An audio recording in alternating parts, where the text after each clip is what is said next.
ಅಲ್ಲ ಫ್ರೆಂಡ್ಸ್, ಇವತ್ತು ನಾವು ಶೃಂಗೇರಿಯೆಲ್ಲ ಮೂರು ಮಮ್ಮಿ ಅದರಲ್ಲಿ ಪಕ್ಕ ಜಾಸ್ತಿ ಮಮ್ಮಿ ಇರುತ್ತೆ. ಅದಕ್ಕೆ ಹೋಗಿ ಬಂದು ಇದು ಶೃಂಗೇರಿ ಬಚ್ಚಿ ಫ್ರೆಂಡ್ಸ್. ಶೃಂಗೇರಿ ನೋಡಿ ಇದು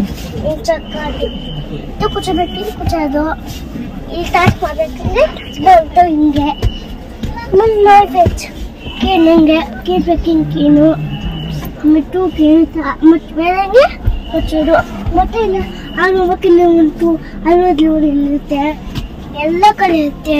ಮತ್ತೆ ಚೀಟಿಂಗ್ ಕುಚ್ಚೋದು ಬೇಕಂದ್ರೆ ಬೇರೆ ಬಚ್ಚೋಟಿರುತ್ತೆ.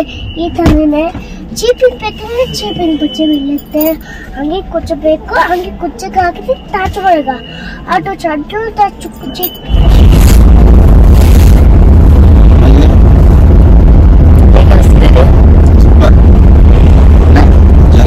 ಫ್ಯಾಮಿಲಿಗೆ ಬೆಸ್ಟ್ ಅನ್ಸುತ್ತೆ.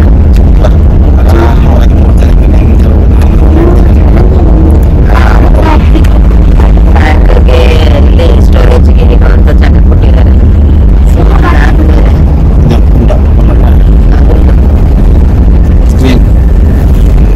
ಸೊ ನೀಟಾಗಿ ಕಾಣಿಸುತ್ತೆ. ಸೊ ಆದಷ್ಟು ನಾನು ಹೇಳೋದೇನಂದ್ರೆ ಅಪಾರ್ಟ್ಮೆಂಟ್ ತಗೊಳ್ಳಿ.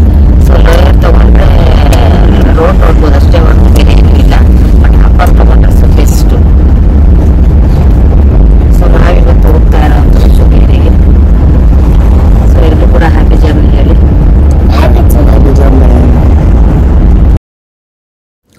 Hi friends, welcome back my channel. So ಇವತ್ತಿನ ವಿಡಿಯೋದಲ್ಲಿ ಪಲ್ಲಕ್ಕಿಯಲ್ಲಿ ಸೊ ನಮ್ಮ ಒಂದು ಬ್ಲಾಗ್ ಜರ್ನಿ ಯಾವ ರೀತಿ ಇತ್ತು ಅನ್ನೋದು ಕೂಡ ನಾನು ನಿಮಗೆ ಹೇಳ್ತಾ ಇದ್ದೇನೆ. ಸೊ ಆಲ್ರೆಡಿ ನೀವು ತಮ್ಮನೆಲ್ಲ ನೋಡಿರ್ತೀರಾ, ಹಾಗೆ ನನ್ನ ಮಗನ ಮಾತು ಕೇಳಿರ್ತೀರಾ. ಹಾಗೆ ನಾವೊಂದು ಫ್ಯಾಮಿಲಿ ಪ್ಯಾಕೇಜ್ ಅಲ್ಲಿ ನಾವು ಇದನ್ನು ತಗೊಂಡಾಗ ಯಾವ ರೀತಿ ಇತ್ತು ಅನ್ನೋದು ಕೂಡ ಸ್ಟಾರ್ಟಿಂಗ್ ಬಗ್ಗೆ ನಾನು ನಿಮ್ಗೆ ಹೇಳಿರೋದಂಥದನ್ನು ಕೂಡ ಕೇಳಿರ್ತೀರಾ. ಇವಾಗ ನಾನು ನಿಮ್ಗೆ ಇಂಟೀರಿಯರ್ಸ್ ಯಾವ ರೀತಿ ಇರುತ್ತೆ ಅಂದ್ರೆ, ಇಂಟೀರಿಯರ್ಸ್ ಅಲ್ಲಿ ನಿಮ್ಗೆ ಈಗ ನೀವು ನೋಡ್ತಾ ಇರಬಹುದು, ನನ್ನ ಮಗ ಕೂತಿದ್ರಲ್ಲ ಅವ್ರ ಬ್ಯಾಕ್ ಅಲ್ಲಿ ಇದು ರೀಡಿಂಗ್ ಲೈಟ್, ಪಕ್ಕದಲ್ಲಿ ನಿಮ್ಗೆ ಚಾರ್ಜಿಂಗ್ ಪಾಯಿಂಟ್ ಇರುತ್ತೆ. ಸೊ ರೀಡಿಂಗ್ ಲೈಟ್ ನಿಮ್ಗೆ ಆಲ್ರೆಡಿ ಆನ್ ಮಾಡಿರೋದಲ್ಲ, ಸೊ ನೀವು ಕೇಳಿ ಆನ್ ಮಾಡಿಸ್ಕೊಳ್ಬೇಕಾಗತ್ತೆ. ಯಾಕಂದ್ರೆ ವರ್ಕ್ ಆಗೋದಿಲ್ಲ ಅಂತ ನಾವು ಕೂಡ ಫಸ್ಟ್ ಟೈಮ್ ಅನ್ಕೊಂಡ್ಬಿಟ್ವಿ. ಬಟ್ ಅಂದ್ರೆ ಅಲ್ಲೋಗಿ ಡ್ರೈವರ್ನ ಕಂಡಕ್ಟರ್ನ ನಾವು ಎನ್ಕ್ವೈರಿ ಮಾಡಿದ್ರೆ ಅವ್ರು ಹೇಳ್ತಾರೆ. ನೆಕ್ಸ್ಟ್ ನಿಮ್ಗೆ ಇಲ್ಲಿ ಬ್ಯಾಗ್ ಸ್ಟೋರೇಜ್ ಏನಿದೆ ತುಂಬಾನೇ ದೊಡ್ಡದಿರುತ್ತೆ. ಅಂದ್ರೆ ಇವಾಗ ಸಿಂಗಲ್ ಡಬಲ್ ಇದ್ರೆ ಡಬಲ್ ಸ್ಟೋರೇಜ್ ಇರುತ್ತೆ, ಸಿಂಗಲ್ ನಿಮ್ಗೆ ಸೀಟರ್ ಆದ್ರೆ ಸಿಂಗಲ್ ಸೀಟರ್ ಅಷ್ಟು ಸ್ಟೋರೇಜ್ ಇರುತ್ತೆ.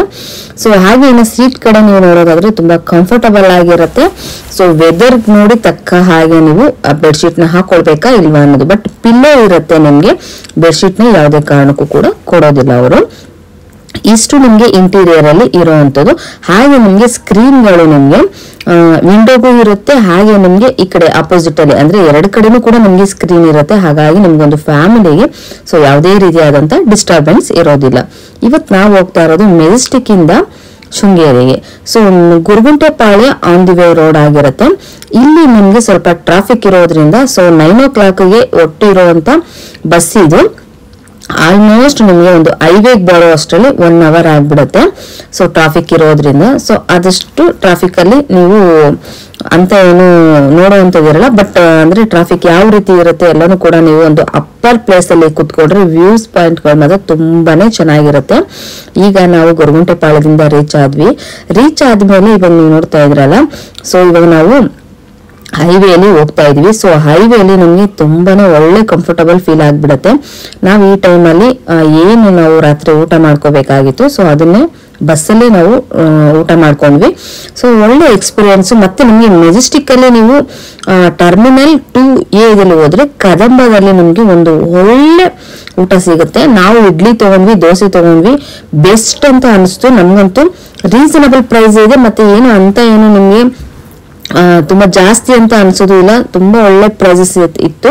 ಸೊ 70 rupees ಅಲ್ಲಿ ನಿಮ್ಗೆ 80 rupees ಅಲ್ಲಿ ದೋಸೆ ಇಡ್ಲಿ ಬಂದ್ಬಿಡುತ್ತೆ. ತುಂಬಾ ಒಳ್ಳೆ ಚೆನ್ನಾಗಿರುತ್ತೆ. ನಿಮ್ಗೆ ಸಾಂಬಾರು ಚಟ್ನಿ ಎಲ್ಲಾನು ಕೂಡ ಕೊಡ್ತಾರೆ. ನನ್ಗಂತೂ ತುಂಬಾನೇ ಇಷ್ಟ ಆಯ್ತು. ಸೊ ನಿಮ್ಮ ಅನುಭವ ಏನಿದೆ ಅದನ್ನ ನನಗೆ ಕಮೆಂಟ್ ಬಾಕ್ಸ್ ಅಲ್ಲಿ ತಿಳಿಸಿ ಫ್ರೆಂಡ್ಸ್. ಇವಾಗ ನಾನು ನಿಮ್ಗೆ ಹೈವೇಲಿ ನಾವು ಹೋಗ್ತಾ ಇದೀವಲ್ಲ, ಸೊ ಈ ಹೈವೇ ಇದು ನಾನು ನಿಮ್ಗೆ ಒಂದು ರಿವ್ಯೂಸ್ ಬಗ್ಗೆ ಹೇಳ್ಬಿಡ್ತೀನಿ. ತುಂಬಾನೇ ಒಳ್ಳೆ ವ್ಯೂಸ್ ಪಾಯಿಂಟ್ ಗಳೆಲ್ಲಾನು ಕೂಡ ಯಾವ ರೀತಿ ಇರುತ್ತೆ ಬಸ್ಸಲ್ಲಿ ಓಡಾಡ್ಬೇಕಾದ್ರೆ, ಯಾವ್ಯಾವ ರೀತಿ ಇರುತ್ತೆ ಪ್ಲೇಸಸ್ ಎಲ್ಲಾನು ಕೂಡ ಕವರ್ ಮಾಡ್ಕೊಂಡಿದೀನಿ. ಹಾಗಾಗಿ ನನಗಂತೂ ತುಂಬಾನೇ ಇಷ್ಟ ಆಯ್ತು. ಸೊ ನಿಮ್ಗೆ ಯಾವ ರೀತಿ ಅನುಭವ ಆಯ್ತು ಅನ್ನೋದು ಕೂಡ ನನಗೆ ಕಮೆಂಟ್ ಬಾಕ್ಸ್ ಅಲ್ಲಿ ತಿಳಿಸಿ. ಇವಾಗ ನೋಡ್ತಾ ಇದ್ರಲ್ಲ, ಸೊ ಎಲ್ಲಾನು ಕೂಡ ಒಂದು ಬ್ಯಾಂಗ್ಳೂರ್ ಟು ಶೃಂಗೇರಿಗೆ ಹೋಗುವಂತ ಹೈವೇ. ಸೊ ಹೈವೇಲಿ ನಿಮ್ಗೆ ಆಲ್ಮೋಸ್ಟ್ ಅವರು ಹೇಳಿದ್ರು ನಮ್ಗೆ ಶೃಂಗೇರಿ ಆದ್ಮೇಲೆ ನಿಮ್ಗೆ ಒಂದು ಕುಣಗಲ್ ಹೈವೇಲಿ ನಿಮ್ಗೆ ಸ್ನಾಕ್ಸ್ಗೋಸ್ಕರ ಅಂದ್ಬಿಟ್ಟು ನಾವು ನಿಮ್ಗೆ ಒಂದಷ್ಟು ಒಂದು 10 ನಿಮಿಷ ಬಿಡ್ತೀವಿ ಅಂತ ಹೇಳಿದ್ರು. ಸೊ ಹಾಗಾಗಿ ಕುಣಗಲ್ ಹೈವೇಲಿ ನಮ್ಗೆ ಸ್ನಾಕ್ಸ್ಗೋಸ್ಕರ ಬಿಟ್ಟಿದ್ದಾರೆ. ಸೊ ಇಲ್ಲಿ ನೀವು ನೋಡ್ತಾ ಇದ್ದೀರಲ್ಲ, ಈ ಒಂದು ಕುಣಗಲ್ ಹೈವೇಲಿ ನಿಮ್ಗೆ ಹೋಟೆಲ್ ದ್ವಾರಕಾ ಅಂತ ತುಂಬಾನೇ ಫೇಮಸ್, ತುಂಬಾ ದೊಡ್ಡ ಹೋಟೆಲ್ ಫ್ರೆಂಡ್ಸ್. ಇದು ತುಂಬಾ ದೊಡ್ಡ ಹೋಟೆಲ್ ಮುಂದೆನೆ ನಮ್ಮನ್ನ ನಿಲ್ಸಿದ್ರು. ಸೊ ಇಲ್ಲಿ ನಿಮ್ಗೆ ವಾಶ್ರೂಮ್ಗೆ ಹೋಗೋದಾಗ್ಲಿ, ಇಲ್ಲ ಒಂದು ಊಟ ಮಾಡ್ಕೊಳ್ಳೋದಕ್ಕೆ ಆಗ್ಲಿ, ಏನಕ್ಕೆ ಆದ್ರೂ ಮಾಡ್ಬೋದು. ಬಟ್ ಅಂದ್ರೆ ಸ್ವಲ್ಪ ನನ್ಗನ್ಸಿದ ಪ್ರಕಾರ ಇದು ಕಾಸ್ಟ್ಲಿ ಅಂತ ಅನಿಸ್ತು. ಯಾಕಂದ್ರೆ ನಾವು ತಗೊಂಡಿದ್ದು ಎರಡು ಪರೋಟ ತಗೊಂಡ್ವಿ. ಸೊ 110 rupees ಅಂತ ಆಯ್ತು.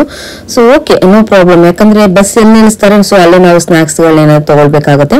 ಪಕ್ಕದಲ್ಲಿ ಇನ್ನೊಂದು ಮಕ್ಕಳಿಗೋಸ್ಕರ ಅಂದ್ಬಿಟ್ಟು ಸ್ನಾಕ್ಸ್ ಗಳನ್ನೆಲ್ಲ ಇಟ್ಟಿರ್ತಾರೆ. ಸೊ ಅದು ಕೂಡ ತುಂಬಾನೇ ಕಾಸ್ಟ್ಲಿ ಅಂತ ಅನಿಸ್ತು ನನಗೆ. ನನ್ನ ಮಗನಿಗೆ ಒಂದಷ್ಟು ಚಾಕ್ಲೇಟ್ಸ್ ತಗೊಂಡ್ವಿ, ಅದು 125 rupees.